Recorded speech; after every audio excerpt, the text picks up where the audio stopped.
Assalamualaikum warahmatullahi wabarakatuh. Semangat pagi.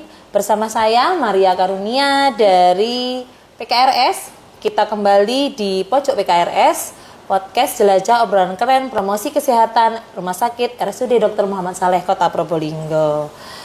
Dalam rangka memperingati Hari Anak Nasional tahun 2025, RSUD Dr. Muhammad Saleh Kota Probolinggo mengadakan serangkaian acara podcast. Dan salah satunya adalah podcast kita pagi ini yang juga termasuk dalam rangkaian, yaitu berjudul Pengaturan Makanan pada Anak ADHD dan Autis. Akan banyak informasi kesehatan lainnya yang akan dibahas dan Sobat Sehat dapatkan. Dan bukan hanya itu, kita juga akan mengadakan screening untuk anak speech delay. Penasaran? Jangan lupa ya, stay tune ya. Sobat Sehat, telah hadir bersama kita narasumber yang hebat dan keren. Beliau merupakan salah satu nutrisionis terbaik di RSUD Dr. Muhammad Saleh Kota Probolinggo. Selamat pagi Bu Widya. Selamat pagi Kak Nia. Iya, boleh dijelaskan. Boleh dipanggil seperti itu ya biasanya. Namanya Ibu bisa memperkenalkan Ibu Widya siapa dan sarjana apa, di sini bekerja di mana gitu Bu ya. Ya, terima kasih Kak Nia. Perkenalkan, nama saya Widya Puspita Putri, biasanya dipanggil Widya. Saya nutrisionis atau ahli gizi biasanya, seringnya dipanggilnya gitu ya. Ahli gizi, ya. Nah, belakangnya itu gelarnya apa? Oh iya, sarjana gizi. Sarjana gizi atau SGZ gitu ya. Saya ahli gizi di Rumah Sakit Dr. Muhammad Saleh Kota Probolinggo, dan kebetulan saya sekarang bertugas di ruang mawar atau di ruang anak. Di ruang anak. Makanya kita kolaborasinya dengan ahli gizi yang sedang bertugas di ruang anak ya. Iya, karena ini rangkaian Hari Anak. Dan kebetulan yang dibahas pada pagi hari ini adalah pengaturan makanan pada anak ADHD dan autis. Kalau gitu sudah tidak perlu berlama-lama lagi, kita maju yuk Bu. Saya manggilnya Ibu atau Kakak ini? Kakak aja. Kakak ya. Maju yuk Kak. Kita membahas tentang pengaturan makanan pada anak ADHD dan autis. Sedangkan menurut informasi yang saya dapatkan, penelitian tentang persentase anak ADHD dan autis di Indonesia masih terbatas sebenarnya. Namun ada beberapa perkiraan dan penelitian yang memberikan gambaran prevalensi ADHD pada anak usia sekolah di Indonesia adalah sekitar 2-4%. Nah, ini sebelum kita masuk pembahasan tentang nutrisi, supaya Sobat Sehat Kota Probolinggo ini jauh lebih paham sebenarnya apa sih ADHD itu dan apa autis itu. Dan kalau memang ada perbedaan, apa sih perbedaannya gitu. Bisa dijelaskan? Ya, sedikit penjelasan aja ya Kak Nia. Jadi memang anak ADHD dan anak autis itu memang dua kondisi yang berbeda. Walaupun meskipun keduanya itu memiliki beberapa gejala yang hampir sama, tapi memang dua kondisi yang berbeda. Gejalanya hampir sama, tapi berbeda. Memang sama-sama gangguan perkembangan saraf, tapi ada perbedaannya. Untuk anak autis sendiri itu gangguannya terkait dengan triad gejala, yaitu yang pertama tentang perkembangan komunikasi, perkembangan sosial, dan perkembangan perilakunya. Sedangkan untuk anak ADHD biasanya lebih cenderung ke hiperaktif. Jadi anak ADHD hiperaktif dan kadang susah fokus kepada ke sesuatu lah kayak gitu. Kalau untuk anak autis biasanya lebih fokus, misal kalau ada beberapa saya pernah tahu, jadi ada beberapa anak autis itu misal dia sukanya nasi tim, dia akan makan nasi tim terus. Jadi hanya fokus pada satu itu aja. Seperti itu. Karena memang masyarakat di sekitar kita beranggapan bahwa anak yang hiperaktif itu juga anak autis. Padahal belum tentu ya. Karena autis sendiri dengan hiperaktif ADHD juga ada perbedaannya. Terima kasih sedikit informasi yang disampaikan. Kita masuk ke masalah tentang gizi nih. Akhirnya kan Kak Widya nih ya. Asupan makanan yang kita makan sehari-hari buat anak yang ibu siapkan itu apakah sebenarnya berpengaruh sekali kepada anak autis atau anak ADHD? Ya, memang benar, sangat berpengaruh sekali. Karena kan ada pengaturan diet atau pengaturan pola makan sendiri untuk anak ADHD dan anak autis. Misalnya ibu atau orang tua, ya khususnya ibu ya, karena ibu yang melakukan penyelenggaraan makanannya Tuh, ya. yang lebih banyak banyak untuk menyiapkan makanannya. Jadi kalau misalnya mereka memberikan makanan yang salah atau memberikan makanan yang harusnya dipantang dengan anak ADHD autis, malah akan memperburuk gejala ADHD itu. Misal ADHD kan dia kan hiperaktif. Misal diberikan sesuatu makanan yang salah, dia malah hiperaktif. Sama hiperaktif. Sama juga dengan anak kecil itu kan memang suka makanannya yang manis-manis. Nah, itu salah satunya yang memang harus dihindari ya. Betul sekali. Sebenarnya berhubungan dengan ini pengaturan makanan sebagai seorang ibu. Sebenarnya apakah ada diet khusus yang diterapkan atau diberikan kepada anak ADHD ataupun autis ini?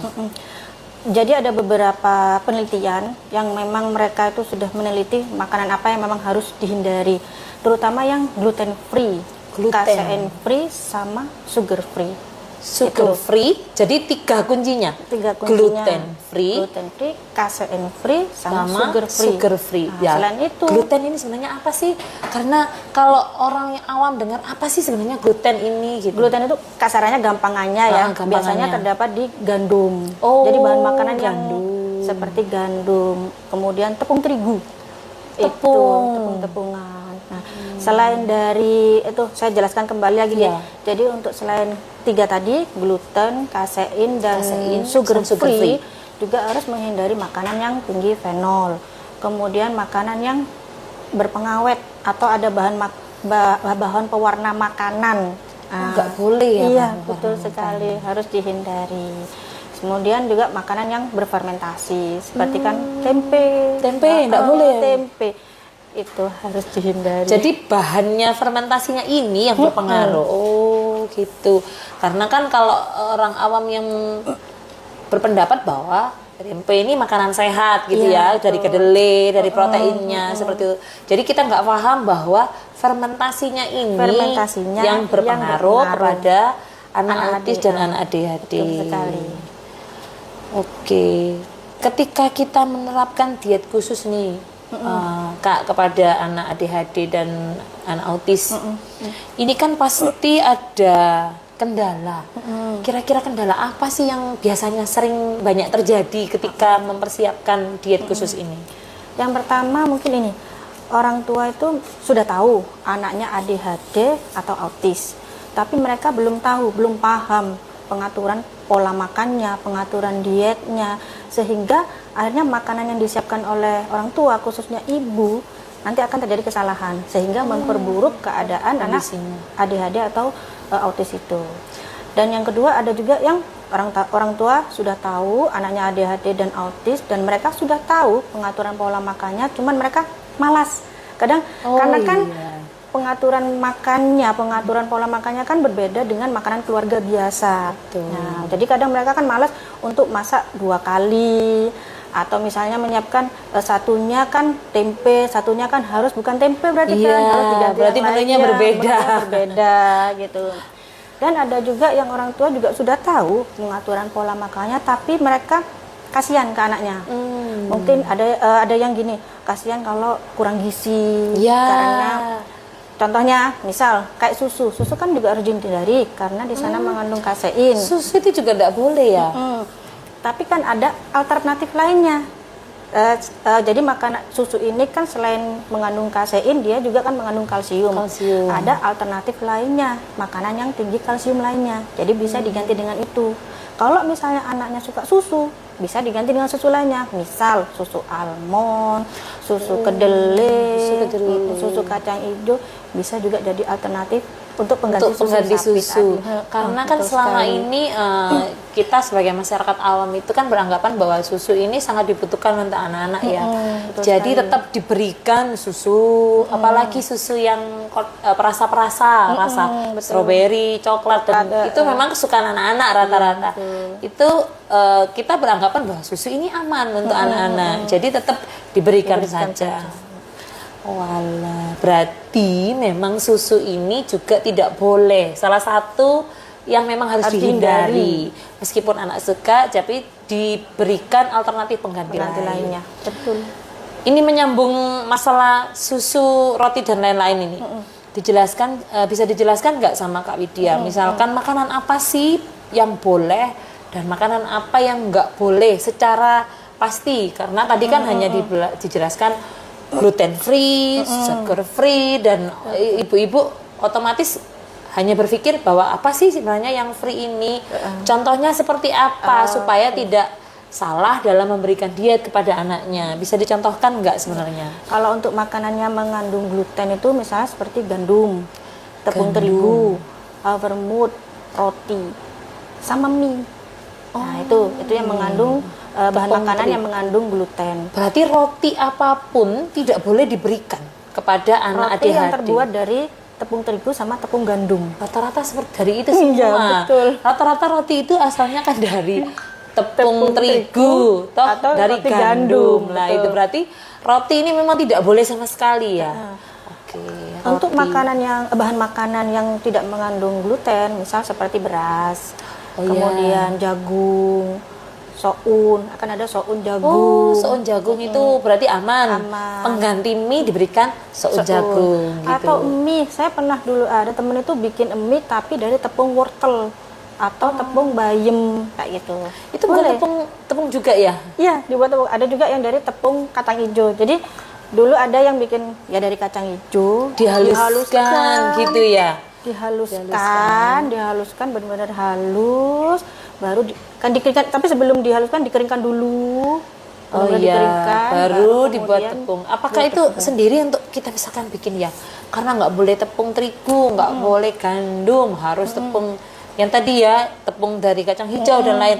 Apakah itu emang ibu-ibu semua di luar, mas terutama di masyarakat Kota Probolinggo yang memang tidak begitu banyak toko-toko yang tersedia hal-hal ini, makanan ini, karena kan Probolinggo juga kota nggak begitu besar ya, Kak Widya.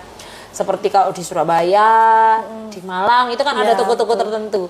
Apakah ini juga bisa didapatkan bebas di sini atau kita harus keluar kota ya? Memang kalau setahu saya di Probolinggo memang agak susah. Agak susah ya? Memang harus di kota-kota ya seperti Surabaya atau mungkin Malang, Malang seperti itu. Atau memang ya kalau misalnya ada waktu bikin sendiri. Bikin sendiri. Berarti solusinya untuk makanan yang tidak boleh ini adalah ibu-ibu harus kreatif. Betul. Bikin makanan yang sesuai, yang sehat untuk anak-anak ADHD dan autis ini sebenarnya. Betul Roti sekali. ini dari gluten dan dari sugar free. Apa ini lagi ya. contohnya? Yang untuk yang Kak mengandung Widya. kasein dulu ya. Kasein dulu. Mengandung kasein itu. Kasein lebih banyak di susu. Susu dan tadi yang diganti ya, itu. susu olahan. Susu dan olahannya. Keju Baik itu? Betul. Itu kan olahan Salah susu. satu juga yang harus dihindari. Keju, yogurt, es krim. Itu kan sukanya Itu makanan anak-anak. kesukaan anak. Betul sekali. Jadi ya. kayak seperti keju, susu, yogurt, es krim itu anak-anak favorit sekali. Favorit gitu, sekali. Widya. Jadi berarti nggak boleh ya itu nggak ya? boleh karena bisa memperparah kondisinya Kondisi. anak ADHD dan autis itu.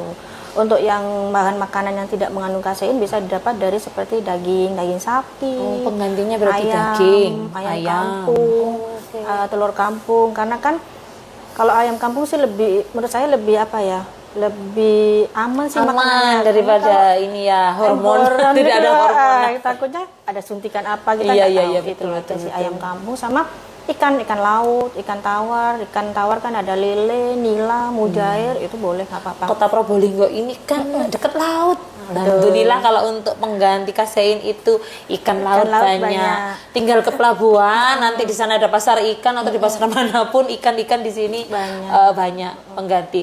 Dan ini membahas ikan ya, Kak. Apakah seafood olahan seperti udang dan lain-lain itu boleh? Kalau udangnya boleh. Kalau udang masuk kerang kepiting boleh. Malah udang itu kan juga tinggi kalsium. Jadi pengganti dari susu sapi tadi itu. Penggantinya susu Ikan teri juga boleh. Oke. Cuman kalau udang diolah jadi apa ya biasanya ya diolah jadi mungkin dimsum Ya. apa udang. Nah, itu kan sudah ada tepungnya. Sudah ada tepungnya. Berarti murni udang Murni itu ya udang yang aja. Kalau cumi, seafood boleh ya? Boleh. Oke, berarti kalau di Kota Probolinggo itu lebih mudah ya untuk mencari pengganti dari susu ini. Jadi dari seafood, dari ikan-ikan yang ada di sini, semuanya itu lebih mudah gampang. terjangkau untuk Betul ini. sekali. Nah, sekarang yang ketiga tadi contoh dari sugar free. Yang pasti gula. Gula. Itu hal yang paling disukai sama Betul anak-anak sekali. manis. Gula pasir memang sudah tidak boleh. Kalau gula aren masih diperbolehkan. Oh, gula aren malah Masih boleh. diperbolehkan. Karena kan kalau gula ini juga olahannya di coklat. Iya. Sama es krim juga ada juga Es kan. krim. Kemudian Minuman-minuman minuman yang manis-manis itu yang berperasa rasa-rasa itu juga harus dihindari. Memang benar-benar harus dihindari. Jadi mungkin itu gula aren itu yang masih diperbolehkan. Gula aren. Siap, Kemudian siap. yang mengandung itu Kak, makanan yang mengandung fenol. Fenol lah. Fenol ini apa sih? Fenol ini memang ada salah satu zat biasanya banyak ada di buah-buahan. Oh. Seperti jeruk, anggur merah, pisang, kemudian itu apel. Nggak boleh ya Memang itu harus ya? dihindari. Berarti memang buah ini yang kita anggap bahwa makanan sehat itu juga ada batasannya ya, dan tidak boleh. Berarti seperti anggur, Apalagi jeruk, kan Probolinggo juga tempat penghasil kota anggur. Iya betul sekali. Berarti kota anggur, jeruk, pisang Pisang itu harus dihindari. harus dihindari. Yang boleh, yang gampang itu kan di sini kayak melon. Ya, melon boleh, melon. Melon, pepaya, alpukat itu masih diperbolehkan. Maksudnya yang gampang dan ada di sini pil itu kan. Ya, buah pir juga bisa mudah didapatkan ya di toko manapun. Berarti memang kadang kan kita nganggapnya bahwa buah ini adalah hal yang memang aman untuk semuanya dimakan. Jadi seperti pisang ternyata tidak boleh, betul. anggur tidak boleh. Nah, ini yang harus jadi catatan ibu-ibu bahwa memang nanti dibuatkan listnya buah apa yang boleh dan tidak boleh. Selain buah apalagi Kalau itu makanan yang berfermentasi, ya pasti Oke, tadi tempe fermentasi. tempe, kemudian kecap, tauco. Kecap. Mungkin penggunaan kecap ya harus dikurangi. Itu. Iya. Kan kadang ada beberapa masakan memang untuk penyedap itu menggunakan kecap. Berarti memang dibatasi. Boleh digunakan dibatasi atau tidak boleh sama sekali? Kalau bisa tidak boleh. Kalau bisa tidak sama sekali. Kalau bisa tidak sama sekali. Cuman Berarti dikukus gitu ya. Di steam gitu. boleh, makanannya. tapi digoreng juga masih boleh kok Kak. Jadi nggak harus di steam atau mungkin dikukus saja, nggak harus seperti itu. Sekali waktu digoreng atau mungkin dibakar masih diperbolehkan kok pengolahannya. Tapi kalau dibakar tuh kan pakai kecap biasanya. Nggak usah pakai kecap. Dibakar saja tanpa Dibakar kecap saja, ya. ya betul. Jadi cuma dikasih bawang putih aja, dioles-oles gitu. Iya. Nggak apa-apa Kalau seperti orang itu. yang tidak terbiasa memang rasanya kan aneh Iya, ya. betul. Otomatis Kayak itu yang enak ya. memang jadi kesulitan pengolahannya. Betul Berarti sekali. tempe fermentasi, kecap tidak boleh, tauco tidak boleh. Itu juga kalau untuk saus-saus itu boleh enggak? Saus ini kan dari tomat. Ya, Boleh kalau memang tidak ada tambahan pewarna makanan. berarti harus bikin sendiri ya? Iya, betul Karena sekali. kalau beli di toko itu otomatis sudah berwarna. Itu. Jadi kalau misalnya si ibu itu bisa bikin dari tomat sendiri, diolah sendiri jadi saus tomat, boleh. Memang kalau ada tambahan-tambahan mungkin kayak pewarna makanan, mungkin ada tambahan kayak penyedap atau mungkin ya zat-zat yang lainnya, mending Jangan gitu ya. Karena kebanyakan makanan yang kita makan pun kue-kue itu juga ada pewarna makanan. betul. Berarti tidak boleh ya kue-kue yang itu. Jadi harus bikin sendiri yang atau memilih kue-kue yang tanpa pewarna. Itu yang memang harus diantisipasi. Jadi ibu-ibu memang harus bersabar dan pintar-pintar mengolah dan memilah dan memilih ya Iya, makanan supaya kesehatan anak kita yang sedang mengalami ADHD dan autis ini bisa terkontrol. Sebenarnya ADHD dan autis ini yang perlu ibu-ibu semua pahami bahwa bukan suatu hal yang harus disembunyikan, malah anak-anak ini harus diterapi dan mendapatkan makanan yang tepat ya, supaya perkembangan anak kita tetap sama seperti anak normal yang lainnya. Oke. Ada lagi untuk yang jenis makanan yang boleh dan yang tidak?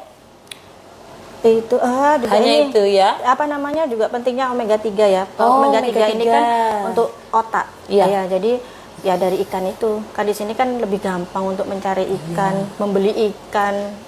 Jadi mungkin kalau Terjangkau, terjangkau, dan mudah lebih didapatkan mudah kalau di kota didapatkan. Probolinggo.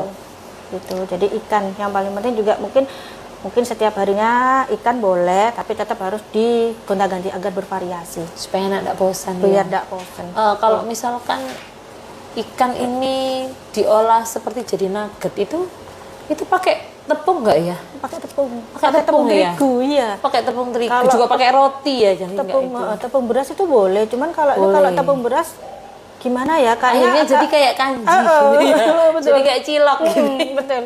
Oh, kalau tepung beras boleh kan ya? Tepung beras Ya boleh. berarti makanan aja. Kalau misalkan mau bikin snack dari tepung beras itu lebih aman Lebih ya buat aman. anak-anak ya. Oh, masih berarti ibu-ibu harus pandai-pandai mencari informasi. Sekarang kan Google ada, di TikTok ada makanan yang mengandung ini atau membuat makanan dari tepung beras olahan Iya, supaya anak-anak juga nafsu makannya tidak terganggu. Tidak terganggu. Betul, Siap. betul sekali. Selanjutnya, jika masyarakat Kota Probolinggo nih ingin berkonsultasi kepada tim gizi di RSUD Dr. Muhammad Saleh Kota Probolinggo, terutama pada beberapa orang tua yang memang mempunyai anak ADHD dan autis kepingin konsultasi, saya sebenarnya makanan yang boleh ndak bikinkan ini deh draft menu, itu harus kemana, Kak Widya? Nggih. Yang pasti ke poligisi, tapi memang kita nggak bisa daftar langsung ke poligisi. Jadi memang harus ke poli anak dulu. Dari poli anak nanti minta rujukan ke poligisi. Nanti diarahkan ke gitu. poligisi. Jadi nanti Jadi di sana diarahkan. ketemu ahli gizinya. Cuman ahli gizinya biasanya bukan saya ya. Oh iya, Berganti ya. ada yang piket ya, bukan ada. hanya Kak Widya aja ya. betul. Karena memang ahli gizi di RSUD Dr. Muhammad Saleh banyak dan ada. memang dijadwalkan dan insya Allah mereka semua berkompeten di bidangnya TOP. Jadi untuk harinya hari apa Senin aja? sampai Senin sampai Jumat. tergantung dari poli anak. Poli ya. anak ya. Berarti kalau poli anak bukanya Senin sampai Jumat, jadi masyarakat Kota Probolinggo boleh ke poli anak Senin sampai Jumat itu. Iya, Kebetulan minta diarahkan, dikonsultasikan ke poli poligisi. gizi. Oke. betul. Ya, masyarakat Kota Probolinggo jangan takut kalau memang kesulitan dalam mengelola menu untuk anak-anak, mau konsultasi bisa langsung ke poli anak dulu. Nanti dari poli anak minta rujukan ke poli gizi supaya ketemu nanti dengan ahli-ahli gizi RSUD Dr. Muhammad Saleh yang keren-keren. Last but not least, apakah ada pesan khusus nih dari Kak Widya kepada Sobat Sehat Kota Probolinggo nih, khususnya untuk para orang tua yang mempunyai anak ADHD dan autis? Ya. Mungkin gini, nutrisi ini memang kan salah satu disiplin ilmu yang juga berperan penting dalam manajemen anak ADHD dan anak autis. Jadi perlu juga selain dari nutrisi juga perlu dari orang tua, khususnya untuk ibu dalam penyelenggaraan makanannya. Jadi juga perlu diingat makanan yang gluten free, kemudian KSEN free, makanan yang banyak pengawetnya, kemudian makanan yang tinggi gula memang harus sudah dihindari. Untuk memperbaiki agar anak ADHD dan anak autis ini tidak lebih hiperaktif atau tidak memperburuk keadaan anak ADHD dan autis. Jadi mungkin ya itu konsultasikan ke dokter untuk anak-anak semua, anak-anak di Kota Probolinggo khususnya apakah anak-anak itu terkena ADHD atau autis. Apabila memang terkena, monggo bisa langsung konsultasikan bagaimana terapinya, kemudian juga konsultasikan nutrisinya kepada ahli gizi, terutama kepada ahli gizi untuk pemenuhan kebutuhan gizinya dalam sehari. Terima kasih. Mungkin demikian.